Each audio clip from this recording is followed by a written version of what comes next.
ચાણસ્મા તાલુકાના દેલમાલ ગામમાં ગૌચરની જમીનમાં ઉછરેલા વૃક્ષો કાપવાનો મામલો પ્રકાશમાં આવ્યો છે અને આ મામલે ગામના જ બે લોકો દ્વારા તંત્ર સમક્ષ સરપંચ સહિત તેમના જેઠ અને માજી સરપંચ સામે વૃક્ષ કાપવાનો ગંભીર આક્ષેપ સાથે તપાસની માંગ કરી છે।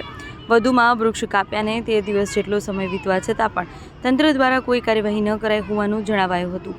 દેલગામ ગામની અંદર આવેલા હનુમાન દાદાના મંદિરમાં બાજુમાં આવેલા તળાવની પાળ પાસે વેરાઈ માતાજીના મંદિર આગળ તેમજ તળાવની પાળ પાસે ગૌચરની જમીનમાં 2 લીમડા અને 1 દેશી બાવળ તેમજ સામેની બાજુએ ગૌચરની જમીનમાં આવેલા લાલેશ્વર વાલેશ્વર પુરાણા મંદિરની બાજુમાં તથા રબારી ભગાભાઈ દલ્લાભાઈના ખેતરની બાજુમાં એક મોટો જૂનો લીમડો તથા એક મોટો દેશી બાવળ અને ગૌચરની જમીનમાં આવેલા પલ્લી માતાજીના મંદિર પાસે આવેલ જમીનમાંથી લીમડા તથા દેશી બાવળ અને આજુબાજુની આશરે 15 લીમડાના ઝાડ મહિલા સરપંચ સુનીતાબેન જેઠી તથા તેમના જેઠ અને માજી સરપંચ દ્વારા મળતિયાઓ દ્વારા વૃક્ષોનું છેદન કર્યાના ગંભીર આક્ષેપો કર્યા છે। તપાસની માંગ કરી છે। બોલો આપનું નામ? મારું નામ નરેશભાઈ ધનજીભાઈ જેઠી, રહેવાસી દેલમાલ, હાલ ધંધો મારો સિદ્ધપુર। તારીખ 3/12/2025ના સાંજના સુમારે લગભગ 7:30-8ના સુમારે હું દિલમાલ હનુમાનજી મહારાજના દર્શન કરવા આવેલો। તે ટાઈમ દરમિયાન મશીનોથી અવાજ આવતા પલ્લીમાના મંદિરના કોચરની જમીનના અંદર તથા તળાવની પાળ પાસે આવેલ વારાઈ માતાના મંદિર પાસે લીલા લીમડાના ઝાડ આશરે 16થી 17 જેવા આ લોકો કાપતા મારી ધ્યાને આવતા મેં સવારના અરજી લખી અને મામલતદારશ્રીને, ટીડીઓશ્રીને, તલાટીશ્રીને અને મતલબ પાટણ પ્રથમ આપી ચાણસ્મા। તો ચાણસ્મા ઓફિસર મને એવું કહે છે કે અમારામાં કોઈ કરવાનું આવતું નથી।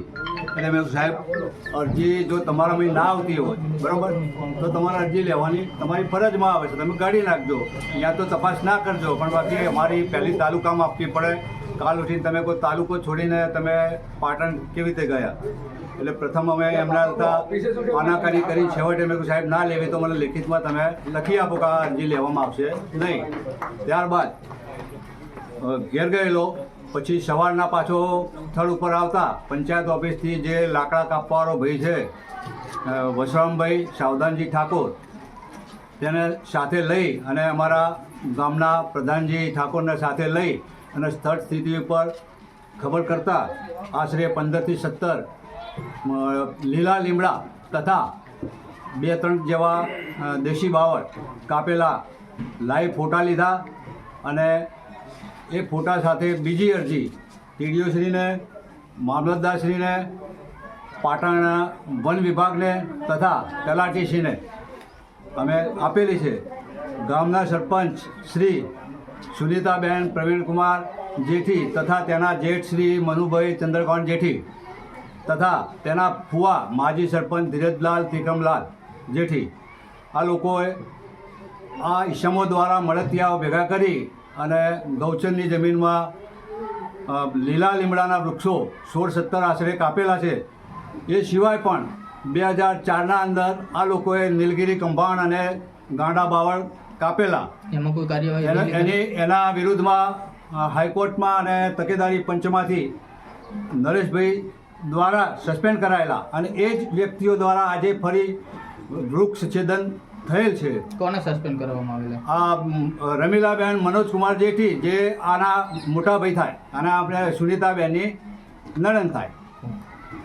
આજ રોજ આ અરજીઓ હાલવા છતાં પણ બનાવ 3/12/2025નો છે, પણ આજ સુધી સ્થળ ઉપર મામલતદારશ્રી, ટીડીઓશ્રી, તલાટીશ્રીએ એ જ દિવસે ટ્રેક્ટરના અંદર લાકડા ભરતા ફોન કરેલો મેં કે ભાઈ આવું નિકંદન થઈ રહ્યું છે, તો તલાટીશ્રી સ્થળ ઉપર જઈને એક ટ્રેક્ટર પકડેલું, આગળ ટ્રેક્ટરો કઈ લાટીમાં કેટલા વેચ્યા તેની તપાસ કાયદેસર થાય અને આ લાકડા કઈ કઈ લાટીમાં લઈ ગયા, ક્યો લઈ ગયા, કોને વેચ્યા એની નિષ્કર્ષ તપાસ થાય અને આ સરપંચશ્રી સામે કાર્યવાહી થાય અને સસ્પેન્ડ કાયદેસર કરવામાં આવે। આ સરપંચશ્રી તથા તેના પતિ મહેસાણા ONGCમાં નોકરી કરે છે તેમની પત્ની પણ પ્રાઇવેટ સ્કૂલના અંદર શિક્ષિકા તરીકે કરે છે. એ ગામના અંદર અવારનવાર લોકોને તકલીફ પડે છે, હાજર રહેતા નથી.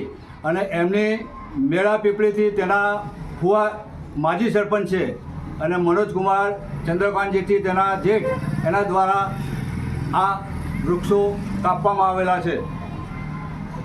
આપનું નામ? મારું નામ નરેશભાઈ ધનજીભાઈ જેઠી, રહેવાસી દેલમાલ.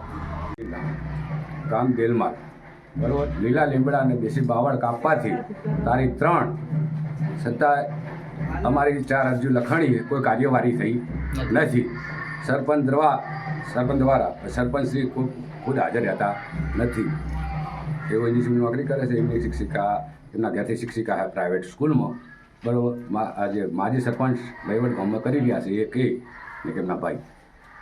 સરપંચના ભાઈ અને માજી સરપંચ બે વહીવટ કરે હા, છે. કોઈ પંચનો કોઈ ઠેરાવ નહીં સભ્યનો કોઈ વસ્તુમાં. બરાબર. કાનજી રવાજી દેલમાલનો નાગરિક છું. એટલે હવે અમારે આ 7 મહિના થયા સરપંચને, તો એક મિટિંગ કોઈ દાડે આવીને જતા રહેશે. એટલે અમારા ગામને કામ હોય, કોઈ સરપંચનું દાખલો લેવો હોય કોઈ, તો અમારે જવું છે, અમારે કરવું શું, તો એમાં હવે રહેવું પડે. અને પછી હવે બીજા લોકો ચલાવતા હોય એટલે અમારે તો એ લોકો પાસે તો કામ કરાય નહીં.